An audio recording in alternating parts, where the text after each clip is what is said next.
in and have a word with you." As we had been working together for more than 40 years, I knew that tone was reserved for the most serious and somber of circumstances. "Come in, please," I replied immediately. Miss Hastings entered promptly, secured the door behind her, and sat across the desk from me. She'd not brought her calendar, her correspondence, or documents of any type. I was trying to remember the last time Margaret had entered my inner sanctum without some baggage, when she said without preamble or delay, "Mr. Hamilton, Red Stevens just died." When you get to be an octogenarian, you grow as accustomed as one can to losing friends and family, but some of the losses hit you harder than others. This one shook me to my core.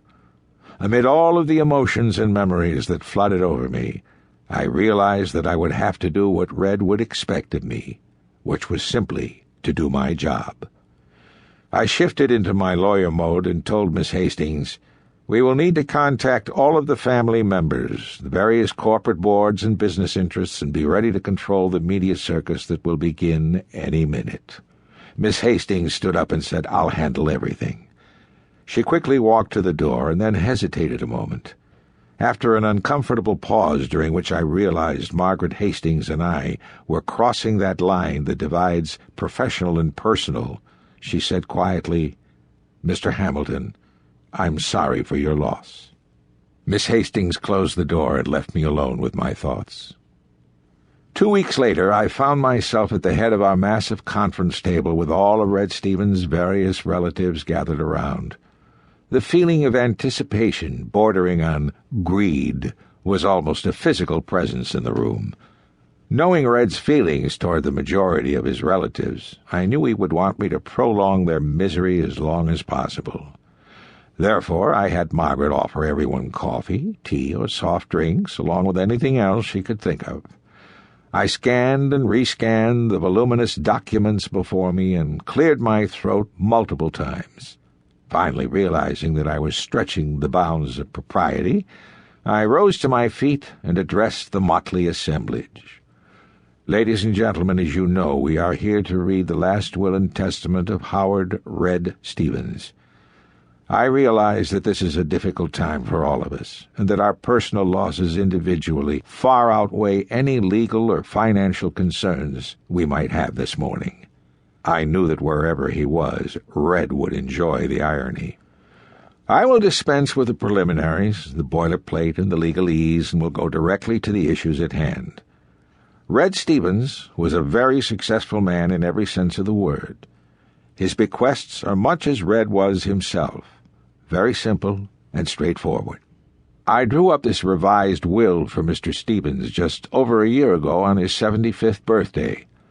I know from our subsequent conversations that this document does, indeed, reflect his final wishes. I will read directly from his will, and you will realize as I read that while this document is totally legal and binding, some of the passages are in Red's own words. "To my eldest son, Jack Stevens, I leave my first company, Panhandle Oil and Gas. At the writing of this will, Panhandle's worth is somewhere in the neighborhood of $600 million. Several gasps could be heard from around the table, along with one prolonged, audible squeal of glee. I set the document down on the edge of the table and looked over the top of my reading glasses with my most intimidating courtroom stare. After a significant pause, I picked up the will and continued. Although Jack will be the sole owner of the company, its management and operations will be left in the hands of Panhandle's board of directors, which has served me so well over so many years. Jack, I want you to know that since you didn't have any interest in the company when I was living, I figured you wouldn't have any interest now that I'm gone. And letting you control something like Panhandle would be like giving a 3-year-old a loaded gun.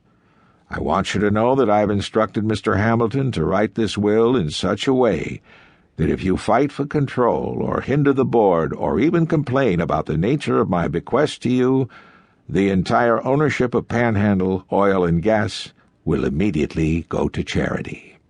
I looked up from the will and stared at Jack Stevens. The entire range of possible emotions was displayed on his face. Jack Stevens was a 57